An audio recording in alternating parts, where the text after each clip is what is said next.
Hello, hello, hello. Welcome back to my podcast. If you're new here, my name is Feolami Awe-Joseph, and you're watching or listening to the Youth Have a Voice podcast season 2 by your host, Feolami Awe-Joseph.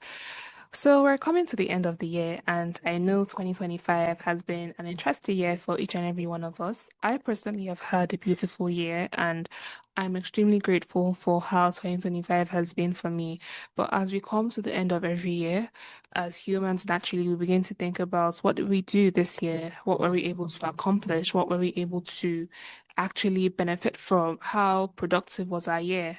And then sometimes we begin to doubt ourselves. We begin to doubt even the things we're able to do throughout the year just because we forget or we think that the accomplishments we had were not good enough, or we didn't get to where we thought we would have already gotten to at this point in time, or things we wanted to happen ended up not happening because of circumstances beyond our reach, or just generally, there's so many things or so many factors that can change the trajectory of one's goals. So today we're going to be talking about how to actually plan for the next year and how to make sure that your plans for the next year are effective and how to even evaluate the previous years we've had.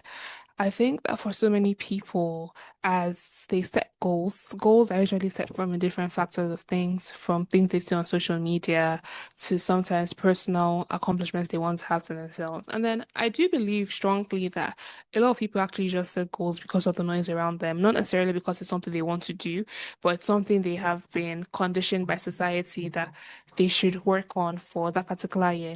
So they may end up leaving goals that they had initially set for actual milestones that they wanted to get in their lives. And as a result of this, they end up becoming extremely overwhelmed. And from as a result of becoming overwhelmed, they just have too many goals and then there's no direction on what to actually do. So the first thing you need to do when setting goals for a new year is first of all reflect on how the previous year went. So if you didn't set goals, so we're going to talk about this in two formats. The first format being that you had set goals for the year before or the current year we're in right now. And then second format being that you didn't set goals for the year, but then you have things that obviously you were still able to accomplish, even if you think that they were not too big or not too significant. So the first way we're going to talk about this is what goals did I set for 2025? Or for anyone who's listening to this, what goals did I set for the year?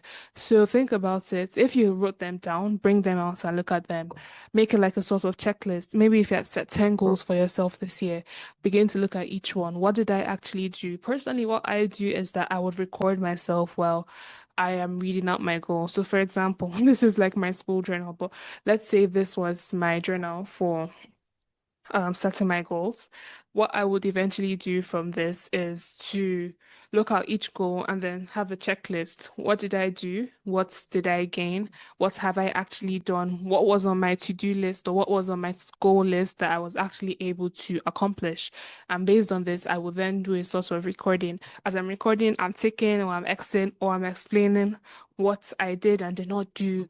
Was there something that actually stopped me from being able to accomplish that goal? So this is my first way of setting goals for the year by reflecting on what I have done. So when you reflect, you're just thinking about what changes happened. Was I able to accomplish goals? So obviously, if you accomplished a goal, that's an automatically tick because you were able to actually get something done and you were able to accomplish something being done productively. So that's the first thing you do. You tick off, what did I do? What was I able to gain? What was I able to learn? And for the goals you were not able to accomplish, you could actually write, okay, let's say your goal was to save a certain amount of money for the year.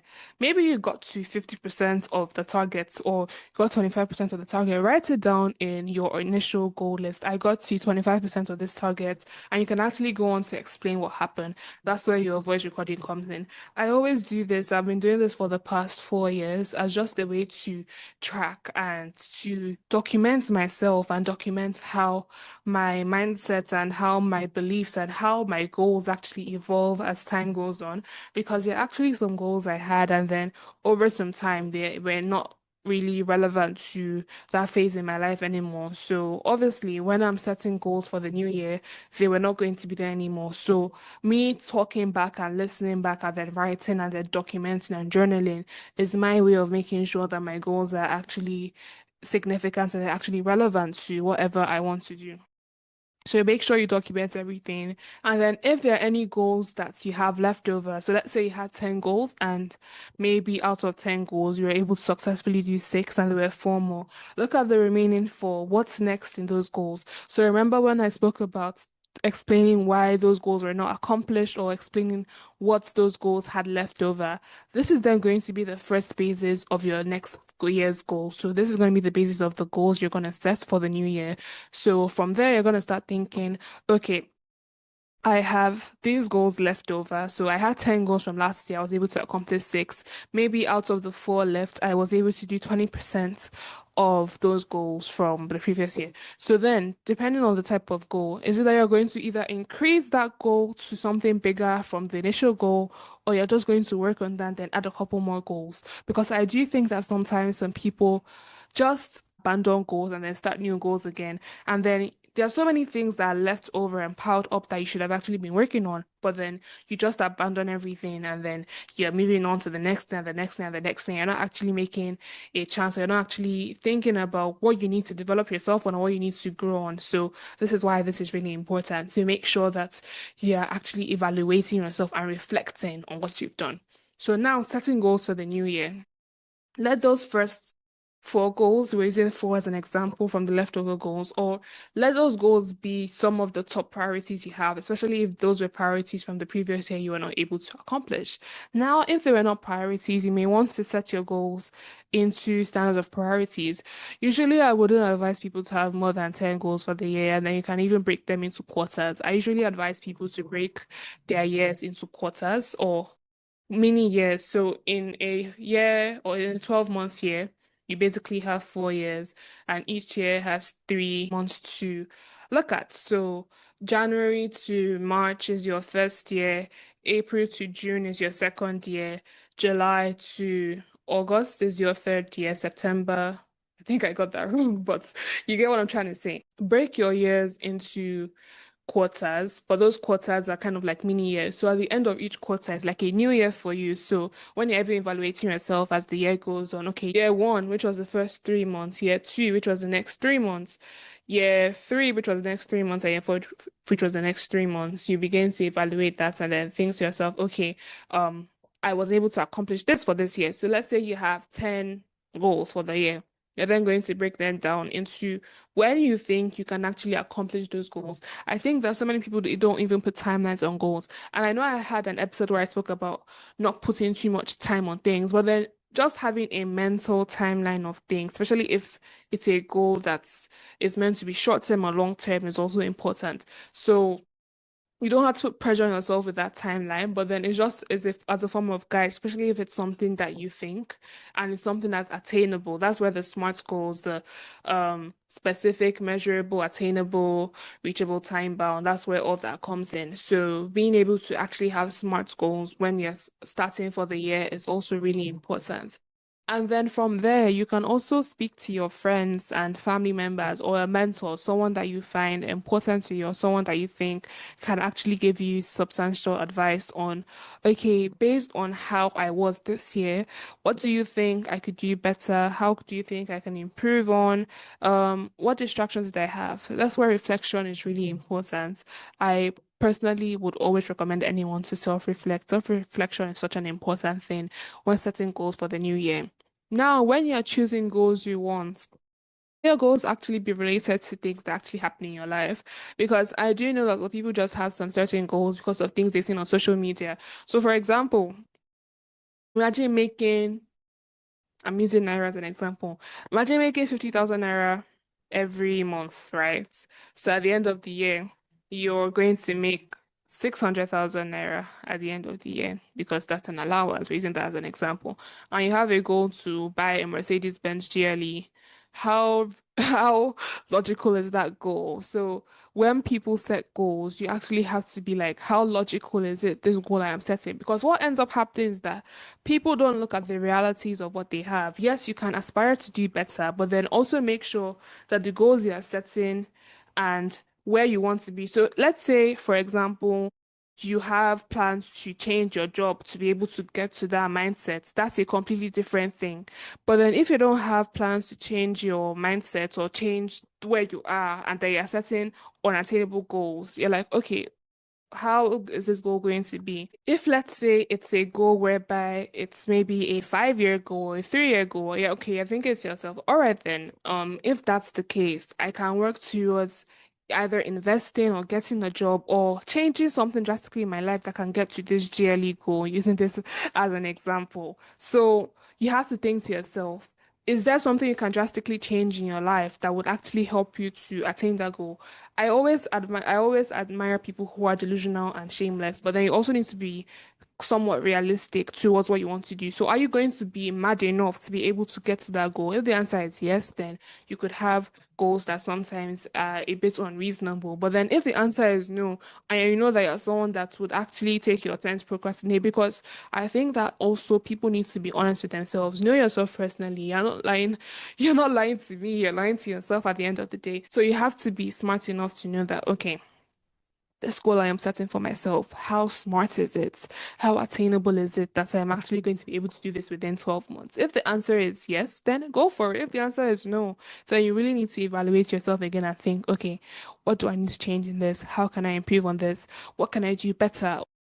What goal or what steps can I take this year to actually get me to where I want to be? So that final goal you have could now be a 5 year goal or a 10 year goal, but then you know what the final result is going to be, and then you have mountain blocks that you're going to use to finally get to that final goal.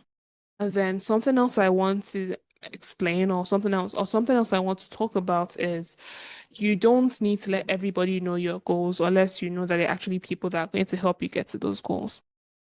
Sometimes when we share goals ahead of time without them already happening, sometimes there's already this dopamine you've gotten as if those goals have already happened and you become so excited. And it's great to be excited about your goals. I mean, at the start of every new year or at the end of every new year, people first of all think about the year. Sometimes it's always the format of being sad because those goals or the things they had set for the year didn't happen. But then there's always that excitement that, okay, new year, new me, I'm going to work hard to make sure that whatever I am setting, whatever I'm planning for myself is actually going to happen. But then, but then, you need to also look internally and say, okay, I'm going to make sure I'm working towards this. I'm going to make sure I'm working towards that. All right, so now we're going to talk about the second part. When you didn't set any goals for the year, but then you were still able to accomplish things, and now you want to now start setting goals for the new year. So let's say you didn't set goals for 2025 as an example, because you'll be listening to this in 2025. So you didn't set goals for 2025, but you actually had some mind-blowing accomplishments. I actually had some things that are worth commending and some things to be celebrated for.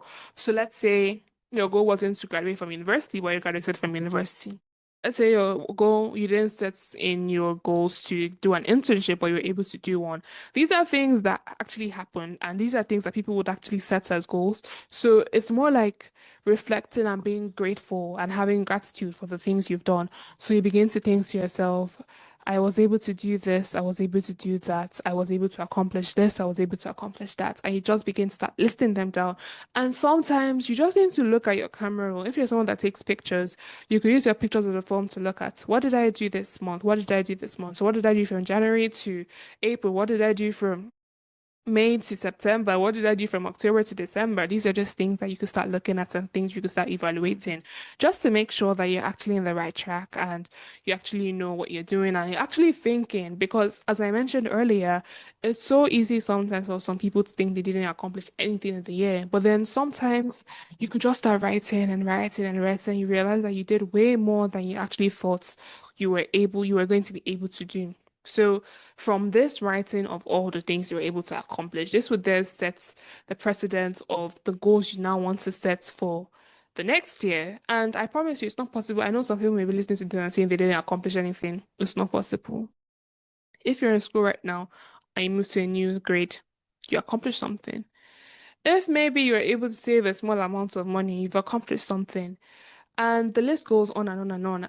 I mean, being alive means that there's something worth living for, and for you to be alive and for you to still be here listening to this or watching this podcast, it definitely means that there's something that was accomplished or there's something that's been done, and there's still hope for you and there's still work for you in this lifetime, and for you to still be able to do.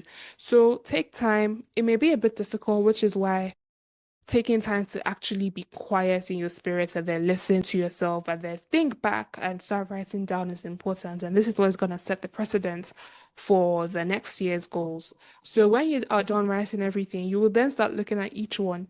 Okay, what did I do here? Based on this thing I was able to accomplish here, what could I aspire to do in the next year based on how this went? So, for example, let's say you did an internship. From this internship I was able to do, could I aspire to do another internship that would eventually lead to a full-time job? These are things you could begin to think about. These are things you could begin to write about. Would I like to start a business, or based on the certification I got, would I like to start a business, or would I like to partner with someone, or would I like to reach out to someone? These are just things you could talk about. And based on the money I was able to save, could I aspire to save more money for the next year? Or could I aspire to even double the income I have? What ways could I double income I have? These are just minute things that people can use to eventually set the precedence for the next year. Because I promise you, as long as you're alive, there's so many things you can do.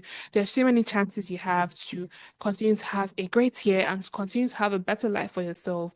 Being a young person means you have endless opportunities. You can constantly keep on developing yourself, developing your mindset, developing your environment, and just working towards being a better person. So, as the year comes to an end, I would like to encourage everybody to keep on working hard. I know Christmas is tomorrow, but um this is just the beginning, and 2026 is going to be an even better year. It's going to be an awesome year, a great, great, great year. And I'm personally excited for 2026.